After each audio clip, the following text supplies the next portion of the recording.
In this video, I'm going to talk about the oxytocic drugs pharmacology. These oxytocic drugs are indeed stimulant in nature. वो हमारे uterine muscles को stimulate करती है, smooth muscles को, और at the end result वो इसकी activity को इंक्रीज कर रही है. सो इसकी फार्माकोलॉजी की बात करें, इसमें जो ड्रग्स इंक्लूडेड है, first of all we have oxytocin that is endogenously produced from the posterior pituitary gland. Mechanism of action की अगर हम बात करें तो ऑक्सीटोसिन कैसे मैकेनिज्म परफॉर्म कर रहा है अपना, it acts on the uterine oxytocin receptors.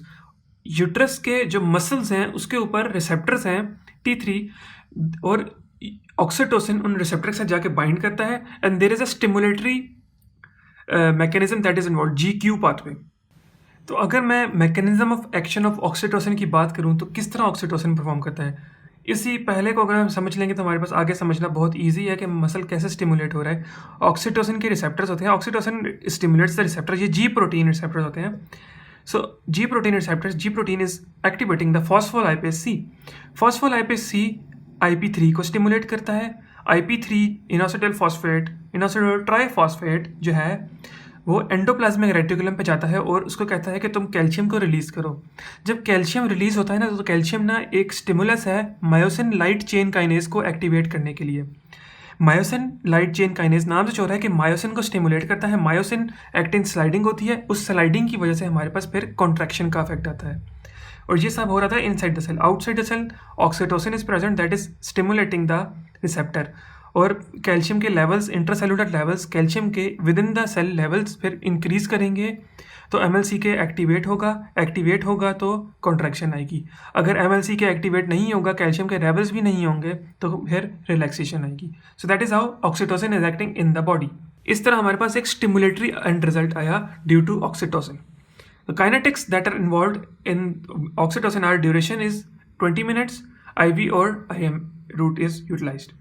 Clinical uses, आप हम ऑक्सीटोसिन को कब यूज़ करते हैं? मोस्टली हमने सुना होगा कि oxytocin is used in labour, in the induction of labour. अगर 9 months पूरे हो गए प्रेगनेंसी को और उस पेशेंट में हमारे पास लेबर इंड्यूस नहीं हो रही, तो उसको हम ऑक्सीटोसिन देंगे, वो कॉन्ट्रैक्शन इंक्रीज करवाएगा यूट्राइन मसल्स की, और फिर as a result labour induce हो जाएगी. लेबर को हम इंड्यूस करवा रहे हैं to increase uterine contraction during labour.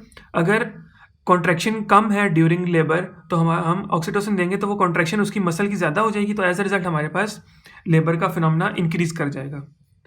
To stop PPH, post partum haemorrhage. Post partum haemorrhage क्या होता है? पोस्ट पार्टम मतलब पोस्ट प्रेगनेंसी, मतलब पोस्ट लेबर हो गई, द चाइल्ड इज बॉर्न, उसके बाद हमारे पास उस स्टेट को कहते हैं वो पोस्ट पार्टम स्टेट है, उसमें हेमरेज हो रहा है. फॉर एग्जाम्पल अगर उस पेशेंट में हमारे पास जो उसकी यूट्रस के लाइनिंग थी वहाँ से ब्लीडिंग हो रही है, हेमरेज इज ब्लीडिंग, तो वहाँ से ब्लीडिंग हो रही है, तो हम उस ब्लीडिंग को कैसे रोक सकते हैं? हम उस ब्लीडिंग को रोकने के लिए ऑक्सीटोसिन दे सकते हैं. ऑक्सीटोसिन क्या करता है? ऑक्सीटोसिन जो है वो ये जो वॉल्स में हमारे पास मसल्स प्रेजेंट है ना, यूट्राइन मसल्स प्रेजेंट है वॉल में, उसको वो कॉन्ट्रैक्ट करवाता है. जब ये मसल कॉन्ट्रैक्ट करते हैं तो इसके अंदर पड़ी हुई ब्लड वेसल्स भी कॉन्स्ट्रिक्ट करती हैं, उसके ऊपर बेंड, उसका डायमीटर डिक्रीज करती हैं. तो जब वो डायमीटर डिक्रीज होता है तो वहाँ से ब्लड फ्लो कम हो जाता है. जब ब्लड फ्लो कम होता है तो एज अ रिजल्ट हमारे पास हेमरेज की जो सिचुएशन है उसको मिनिमाइज किया जा सकता है. यहाँ ये यूट्राइन जो मसल है इसके अंदर जो ब्लड वेसल्स हैं वो कंस्ट्रिक्ट कर रही हैं ड्यू टू इस यूट्राइन मसल कॉन्ट्रैक्शन की वजह से. So that is how oxytocin is performing its role in postpartum haemorrhage. Next अगर मैं बात करूँ एर्गोमेट्रिन की, it is an alkaloid amine. Mechanism of action, it increases smooth muscle contraction plus vasoconstriction. Most important function इसका क्या है? Increases smooth muscle contraction, बहुत important fact है, और वेजो कंस्ट्रिक्शन थोड़ी सी करवाता है, मतलब मिनिमल इफेक्ट है इसका वेजो कंस्ट्रिक्शन में. फार्माकोलॉजिकल एक्शंस की बात करें एर्गोमेट्रिन की, फर्स्ट ऑफ ऑल यूट्रस के ऊपर क्या है यहाँ पे? It increases force, frequency and duration of contraction, मतलब ओवरऑल कॉन्ट्रैक्शन की रेट इंक्रीज हो रहा है और स्ट्रेंथ इंक्रीज हो रही है. लो डोज पे फेजिक और मॉडरेट डोज पे सस्टेन्ड. फेजिक का मतलब होता है वो, मतलब इन फेजेस वो इन विद टाइम गैप्स के साथ वो कॉन्ट्रैक्ट और रिलैक्स कर रहे हैं. लेकिन मॉडरेट अगर डोज थोड़ी इंक्रीज की तो सस्टेन्ड, मतलब वो कॉन्टिन्यूस सस्टेन्ड कॉन्ट्रैक्शन हो जाएगी, वो कॉन्टिन्यूस कॉन्ट्रैक्ट करता रहेगा हमारे पास यूट्रस का मसल. सीवीएस पे क्या इफेक्ट है? It it is a weak vasoconstrictor effects हैं, लेकिन बहुत वीक वेजोकॉन्स्ट्रिक्टर है, and there is no significant increase in blood pressure. Most important जो एर्गोमेट्रिन का इफेक्ट है ना, that is on uterine muscles. CNS पे क्या इफेक्ट है? No significant effect in usual dose, but increase dose that interacts with serotonin, dopamine and receptors, adrenergic receptors as well. तो जब किसी भी ड्रग की अगर हम डोज को ज़्यादा कर दें, अगर वो टॉक्सिसिटी की तरफ चली जाए, वो नॉन सेलेक्टिव बाइंडिंग शो करती है, और हाई डोज पे बहुत ज़्यादा एडवर्स इफेक्ट्स हमें मिलते हैं, फिर हमको मिनिमाइज करना पड़ता है। JIT की बात करूँ, high dose causes peristalsis, increase peristalsis क्यों इंक्रीज हो रही है? क्योंकि JIT में भी हमारे पास स्मूथ मसल है, लेकिन मेन अगर नॉर्मल डोज पे तो हमारे पास यूट्रस के मसल पे एक्ट करता है, लेकिन डोज इंक्रीज की तो वो GIT के मसल पे भी हमारे पास एर्गोमेट्रिन एक्ट करने लग गया, तो पेरिस्टालिसिस इंक्रीज हो गई। Clinical uses. Where is ergometrine used in the clinical practice?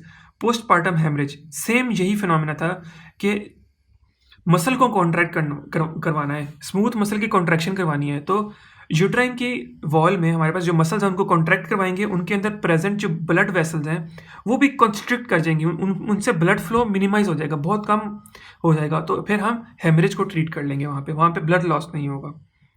C-section, it is use to prevent uterine एटनी।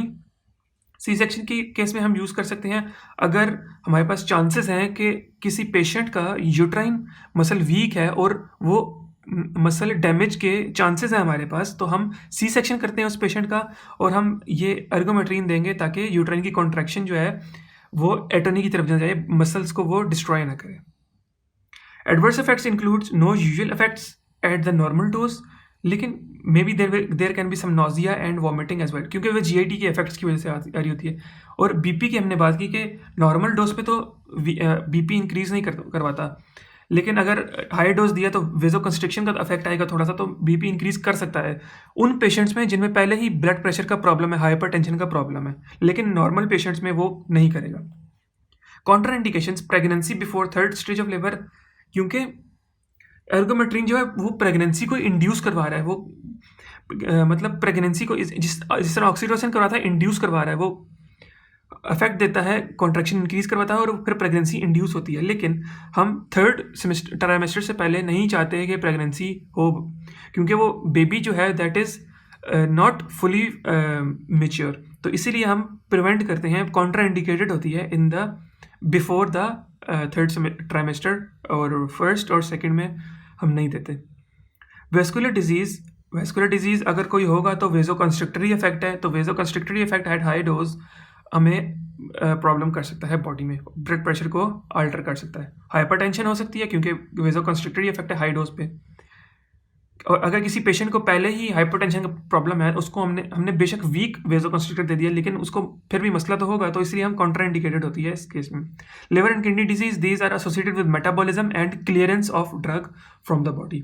तो अगर जिस बंदे की किडनी का प्रॉब्लम है, उसकी वो एर्गोमेट्रिन अगर हाई डोज में उसको अगर इंड्यूस की हुई है बॉडी में, एडमिनिस्टर की हुई है बॉडी में, तो किडनी उसको प्रॉपरली क्लियर नहीं कर सकेगी, तो उसकी अवेलेबिलिटी इन द बॉडी और प्लाज्मा कंसंट्रेशन इंक्रीज की होंगी, तो एडवर्स इफेक्ट्स आएंगे हमारे पास। तो इसीलिए हम केयरफुल मॉनिटरिंग के साथ इसको एडमिनिस्टर करते हैं इन the body. Next, the last drug whose pharmacology we are going to study is the misoprostol. Misoprostol is a prostaglandin derivative. Mechanism of action इसका अगर हम स्टडी करें, it changes in the myometrial permeability. जो हमारे पास myometrium है, हमारे पास uterine की 3 layers होती हैं।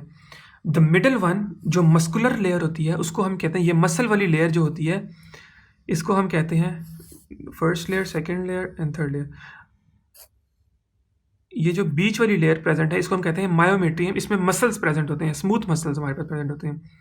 तो changes in the myometrial permeability, ये जो प्रोस्टाग्लैंडिन है ये इसकी परमिएबिलिटी को इंक्रीज करवाता है। क्यों? अब ड्रग जो है वो ज़्यादा पेनिट्रेट करेगी, अगर ऑक्सीटोसिन है वो भी ज़्यादा पेनिट्रेट करेगा इन दिस मायोमेट्रियम, ऑक्सीटोसिन ज़्यादा पेनिट्रेट करेगा, उसका इफेक्ट ज़्यादा आएगा। क्या इफेक्ट ज़्यादा आएगा? कॉन्ट्रैक्शन ज़्यादा होगी। तो इस तरह ये मिसोप्रोस्टोल कॉन्ट्रैक्शन को इंक्रीज करवा रही है। एक और mechanism, alteration the membrane bound calcium, वो कैल्शियम को जो बाउंड फॉर्म में कैल्शियम होता है उसको रिलीज करवाती है। तो जब unbound form, free form of calcium within the cell increase कर जाएगा तो ज़्यादा स्टिमुलेशन होगी मसल की, तो ज़्यादा स्टिमुलेशन होगी तो ज़्यादा कॉन्ट्रैक्शन होगी स्मूथ मसल की, तो as a result uterine muscle की ज़्यादा कॉन्ट्रैक्शन होगी। It sensitises myometrium to oxytocin. Sensitises मतलब वही परमिएबिलिटी इंक्रीज करके ज़्यादा अफेक्ट आएगा हमारे पास। इसकी परमिएबिलिटी इंक्रीज की मिसोप्रोस्टॉल ने और इसको सेंसिटाइज किया, तो जहाँ पे ऑक्सीटोसिन नॉर्मल एक्ट कर आ रहा था उसका नॉर्मल इफेक्ट आ रहा था, तो यहाँ से कम ऑक्सीटोसिन पे ज़्यादा इफेक्ट आएगा हमारे पास। So that is how misoprostol is acting on the myometrium. Clinical uses, same clinical uses, induction of labour, labour induce करवानी है मतलब प्रोड्यूस करवानी है in the body due to any sort of complication. Induction of abortion, अगर कोई मसला है हमारे पास, अबॉर्शन करवानी है तो misoprostol is used along with mifepristone. Termination of pregnancy, same abortion. Management of PPH, postpartum haemorrhage. अब इसमें क्या था कि ये जो हमारे पास दोनों साइड पे होती है ना यूट्रस की लाइनिंग, और इस तरह होता है यूट्रस, तो ये तो उसकी ल्यूमन है यूट्रस का, दोनों साइड पे मसल्स होते हैं हमारे पास। अगर ये जो मायोमेट्रियम की मैंने बात की, इसके अंदर ब्लड वेसल है, अगर ये जो स्मूथ मसल है ये कॉन्ट्रैक्ट करेगा तो इसके अंदर प्रेजेंट ब्लड वेसल भी कॉन्ट्रैक्ट करेगी, तो ब्लड वेसल कॉन्ट्रैक्ट करेगी तो उसमें से ब्लड का फ्लो कम हो जाएगा, ब्लड का फ्लो कम होगा तो हेमरेज कम हो जाएगा। So that is how we are treating postpartum haemorrhage. Management of tubal ectopic pregnancy, अब ये तो नहीं समझी होगी क्लास में। What is tubal ectopic pregnancy? Pregnancy का तो सबको पता है, इट इज़ वही फर्टिलाइजेशन के स्टेप के बाद जो बेबी ग्रो कर रहा होता है, फीटस ग्रो कर रहा होता है इन द बॉडी। लेकिन एक्टोपिक प्रेगनेंसी, नॉर्मल जो प्रेगनेंसी होती है that is in the uterus, लेकिन एक्टोपिक प्रेगनेंसी एक्टोपिक मतलब होता है नॉर्मल साइड की बजाय किसी और साइड पे। तो ट्यूबल का रेफरेंस होती है, ये जो ट्यूब्स होती हैं that are related with the female hormonal system. इन ट्यूब्स में अगर प्रेगनेंसी हो जाए तो वो वायबल नहीं होती, वो उसका कोई फ़ायदा नहीं होता, वो इंडीड मदर को डेथ की तरफ लेके जा सकती है, वो बहुत ज़्यादा कॉम्प्लिकेशंस प्रोड्यूस कर सकती है। तो अगर ये जो ट्यूब्स में एक्टोपिक प्रेगनेंसी है, एक्टोपिक मतलब नॉर्मल नहीं किसी और साइड पे, तो ट्यूब्स में अगर प्रेगनेंसी है तो that is an ectopic pregnancy. उस ट्यूबल एक्टोपिक प्रेगनेंसी को हमने ख़त्म करना है, उसको वहाँ से रिमूव करवाना है। तो उस एक्टोपिक प्रेगनेंसी को जो वहाँ पे जाके ग्रो कर रहा है हमारे पास फीटस, आई थिंक वहाँ पे जो ग्रो कर रहा है उसको हमने रिमूव करवाना है बॉडी से, ताकि ये ट्यूब्स में प्रेगनेंसी ना हो, नॉर्मल वहाँ पे नहीं होती। सो एज अ रिजल्ट हमारे पास हम मिसोप्रोस्टॉल यूज़ करेंगे ताकि उसकी अबॉर्शन की तरफ जाए, वो ट्यूबल एक्टोपिक प्रेगनेंसी ख़त्म हो वहाँ से, क्योंकि वो नॉर्मल जगह नहीं है और वो बहुत ज़्यादा कॉम्प्लिकेशंस प्रोड्यूस कर सकती है और डेथ भी हो सकती है मदर की। So the Contra indications are hypersensitive to the compound uterine scar known to cause rupture। अगर पॉसिबिलिटी है कि यूट्राइन मसल्स की रप्चरिंग हो जाए तो we are not going to give this drug to the patient, क्योंकि वो कॉन्ट्रैक्शन इंक्रीज करवा रही है ये ड्रग, तो हम नहीं एडमिनिस्टर करेंगे। क्योंकि अगर यूट्राइन मसल कॉन्ट्रैक्ट हुआ, उसमें मूवमेंट हुई तो वो टियर कर जाएगा। कार्डियक, पल्मोनरी, रीनल और हेपेटिक डिजीज। रीनल और हेपेटिक डिजीज मेटाबॉलिज्म और क्लियरेंस से कंसर्न्ड है। पल्मोनरी एंड कार्डियक डिजीज उसके एडवर्स इफेक्ट्स होते हैं। अगर किसी बंदे को पहले ही हाइपरटेंशन है तो उसको हम ये नहीं देंगे, क्योंकि वो इंक्रीज कर रही होती है ब्लड प्रेशर को, misoprostol in the high doses.